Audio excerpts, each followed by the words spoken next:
কোরআনে কারীম জানিয়েছে কাউকে রাষ্ট্র ক্ষমতা দিলে সে সর্বপ্রথম যাকাতের বিল আনবে না, হজের বিল আনবে না, মাদক নিষিদ্ধের বিল আনবে না, সর্বপ্রথম বিল আনবে নামাজের। 50 বছর পার হয়ে গেল দেশটা স্বাধীন হওয়া, প্রত্যেকবারই তো মুসলমান ক্ষমতায় যাচ্ছে। এই আয়াতটাকে আপনি দেখেন না? কি কোরআন পড়েন আপনি?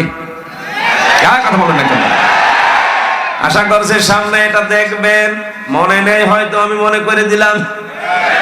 এরপরেও যদি বলেন আমি জানতাম না, তা আশপাশে যে আলেমগুলো আছে এ কি সরকারি আলেম? তাহলে এদের বেতন ভাতা দিয়ে আপনি পড়তেছেন, এ কথা ওরা বলে দিতে পারে না যে নামাজের বিল সর্বপ্রথম নিয়ে আসা লাগবে? এদেশের 96% মুসলমান সবাই এইটা চায়। কারা চান দেখে লিল্লাহে তাকবীর।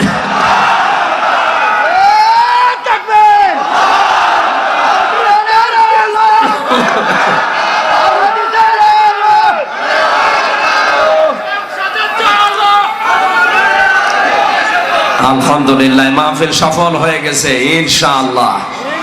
আমাদের আওয়াজ যদিও পর্যন্ত না যায়, আওয়াজ আরো সে চলে গেছে। কিয়ামতে যদি কিছু কবুল না হয়, ইব্রাহিম আলাইহিস সালামকে আগুন থেকে বাঁচাতে ব্যাঙে পেশাব করে যদি তার পেশাব পাক হয়ে যায়, আমরা নামাজের বিল আনার পক্ষে যারা হাত তুলেছি, চিল্লানি দিয়েছি, কিয়ামতের দিন এই হাত তোলা অবশ্যই আল্লাহ আমাদের পক্ষে কাজে লাগাবে। আল্লাহ যেন কাজে লাগান, কারণ কিয়ামতে আল্লাহ সতনা খুঁজবে, কোন কারণ খুঁজবে, ওসিলা খুঁজবে মাফ করার জন্য। এটা একটা ওসিলা হয়ে যাবে। 3 নম্বরে যতটুকু পারি ব্যক্তিগত সামাজিক জীবনে আমরা যে যতটুকু পারি মেনে চলি। 4 নম্বর, এটা আমি শুধু একা মানবো না, এটা আমি মানাবো। এইটা আমাদের নেত্রীর হাতে। কথা বলেন না কেন? মানে একবার যদি এটা কায়েম করে দেয়, কালকে থেকে আর নামাজের ওয়াজ বাংলাদেশে করা লাগবে না। সৌদি আরবে মক্কাতে নামাজের ওয়াজ করা লাগে না, কারণ নামাজের বিলটা ওই দেশে আছে। রাষ্ট্রীয় ভাবে থাকার কারণে আজান হওয়ার সঙ্গে সঙ্গে কোটি কোটি টাকা স্বর্ণের দোকান তালাও লাগায় না, খোলা রেখেই দাঁড়িয়ে গেছে। আমাদের দেশে ওই পরিবেশটা আমরা দেখতে চাই। কথা বলেন ঠিক কিনা? যে ব্যক্তি এই 4টা শর্ত আদায় করে কোরআন তেলাওয়াত করে না, পড়ে না, এই মানুষগুলো আমার কিতাবে বিশ্বাস করে না। কে বলছেন? তাহলে এই আয়াত অনুযায়ী বাংলাদেশে কোরআনে বিশ্বাসী মানুষ কম না বেশি? কম মানে নেই। আমরা যারা অল্প কম বেশি আছি, পড়ি, বুঝি, নিজে মানি, কিন্তু আমি মানাবো। আমি যখন বলি যে এটা আমি সবাইকে মানাতে চাই, তখন আমার নামের আগে পরে উল্টা পাল্টা টাইটেল লেগে যায়। আমিও তো ওইটাই করেছিলাম। আমি যতদিন কোরআন পড়েছি শুদ্ধ করে, কেউ এই দেশে আমারে চিনতও না, শত্রু ছিল না। যতদিন আমি পড়েছি, বুঝেছি, নিজে নিজে আমার পরিবারে আমি ব্যক্তিগত জীবনে আমল করেছি, ঝামেলা ছিল না। যে আমি বলেছি না, আমি যতটুকু বুঝি, পড়ি, আমি মানি, এটা আমার আশপাশে, আমার সমাজে, আমার দেশের মানুষকে আমি মানাবো, তখন আমার নামে উল্টা পাল্টা টাইটেল লেগে গেছে। এই কারণেই তো 3 বছর অন্ধকারে, এতদিন তো আমার থাকা লাগতো না। এই 3টা বছরে বাংলাদেশ, ভারত সহ কত জায়গাতে কোরআনে কারিমের সঠিক কথাগুলো সহজ সরল ভাবে আমি তুলে ধরতে পারতাম। যারা তুলে ধরতে দিলেন না, আমার আর কি, আমার হয়তো কষ্ট হয়েছে, কিন্তু ক্ষতি হয়েছে আপনার। যারা এটা বন্ধ করে দিলেন, কি জবাব দেবেন তো বলেন আল্লাহর কাছে? আপনি নিজেও বলতেন যে হুজুর আপনার কোনো দোষ নেই, আমরাও জানি যে আপনার বিবেকের ওপর কি কুকুর পেশাব করেছে। এই জন্য যারা তেলাওয়াত করে কার কিতাব, আজকে থেকে মরণ পর্যন্ত সিদ্ধান্ত নিয়ে যাবেন, না পড়ে আমি মরব না। অনেক মানুষ এই দেশে ছড়িয়ে দিয়েছে যে জানার নাম ইসলাম না, মানার নাম ইসলাম। এটা শয়তানি। আপনি যদি না জানেন কি মানবেন? আবার অনেকে চালাক আছে, বলে জানি না তাই মানি না। এটা আর এক শয়তান।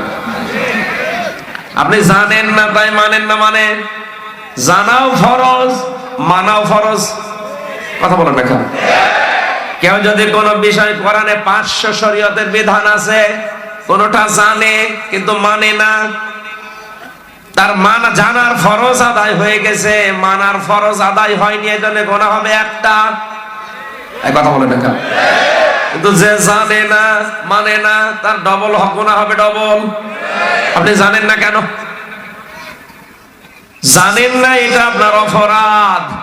এই অপরাধে আপনি অপরাধী।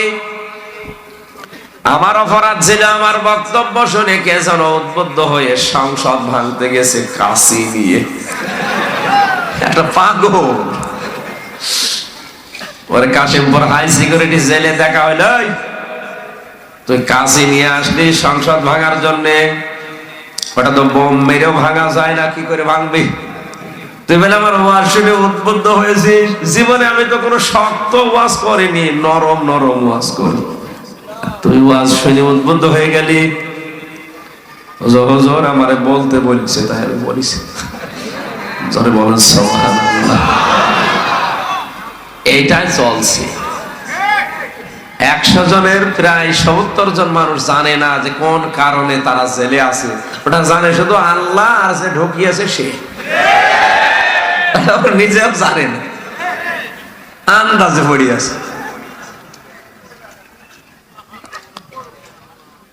হাজার হাজার না লক্ষ লক্ষ মামলা এখন পড়ে আছে। আমি তো দেখলাম এই 3 বছরের প্রায় বছরে 4-5 মাস একাধারে হিসাব করলে দেখা যায় কোর্টগুলো বন্ধ থাকে। বছরে 12 মাসের রোজার মাস 1 মাস, 11 মাসের 4-5 মাস যদি বন্ধ থাকে তো চলবে কয়দিন? আর যে হারে মানুষ আমরা ধরি, জেলখানাটা ওটা মনে হয় গরুর খোয়াড় হয়ে যাবে। একটুখানি জায়গা, এদিকে 3.5 হাত, এদিকে 2.5 হাত, এর ভেতরে যদি 4 জন থাকা লাগে তোমার মনে হয় মরে যাওয়া ভালো। এজন্য আমরা যারা কিতাব তেলাওয়াত করব, 2 নম্বরে এই মানুষগুলো এই কিতাব দিয়েই নামাজ কায়েম করবে।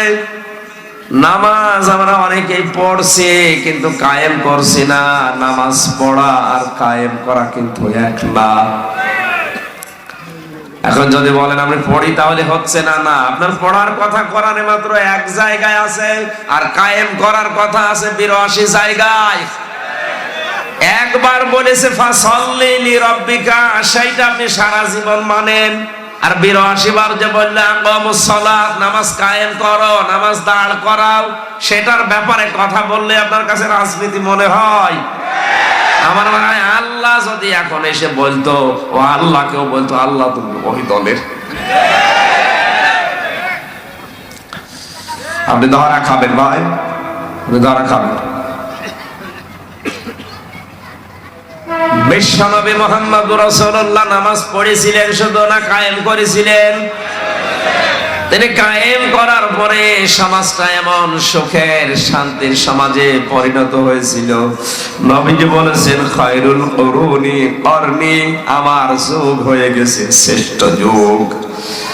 আমাদের দেশের দায়িত্বে যারা আছেন 1628 জন মানুষ আছে এখন, তাদের হাতে পায়ে ধরে বলছি আপনারা নামাজটা এই দেশে সরকারি ভাবে জারি করে দেন, আমরাও বলতে পারবো আমাদের দেশ শ্রেষ্ঠ দেশ।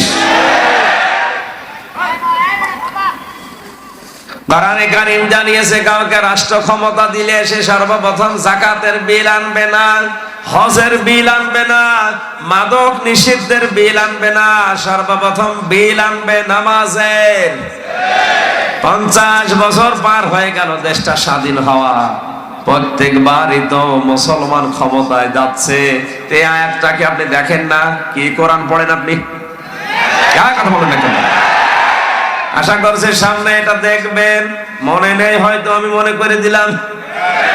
এরপরও যদি বলেন আমি জানতাম না, আশপাশে যে আলেম গুলো আছে এ কি সরকারি আলেম? তাহলে এদের বেতন ভাতা দিয়ে আপনি পড়তেছেন, এ কথা ওরা বলে দিতে পারে না যে নামাজের বিল সর্বপ্রথম নিয়ে আসা লাগবে। এদেশের ৯৬% মুসলমান সবাই এইটা চায়। কারা চান দেখে লিল্লাহে তাকবীর।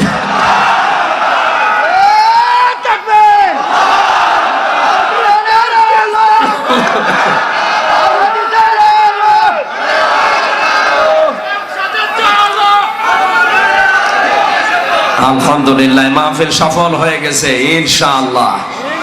আমাদের আওয়াজ যদিও পর্যন্ত না যায়, আওয়াজ আরশে চলে গেছে। কিয়ামতে যদি কিছু কবুল না হয়, ইব্রাহিম আলাইহিস সালামকে আগুন থেকে বাঁচাতে ব্যাঙে পেশাব করে যদি তার পেশাব পাক হয়ে যায়, আমরা নামাজের বিল আনার পক্ষে যারা হাত তুলেছি, চিল্লানি দিয়েছি, কিয়ামতের দিন এই হাত তোলা অবশ্যই আল্লাহ আমাদের পক্ষে কাজে লাগাবে। আল্লাহ যেন কাজে লাগান, কারণ কিয়ামতে আল্লাহ সৎনা খুঁজবে।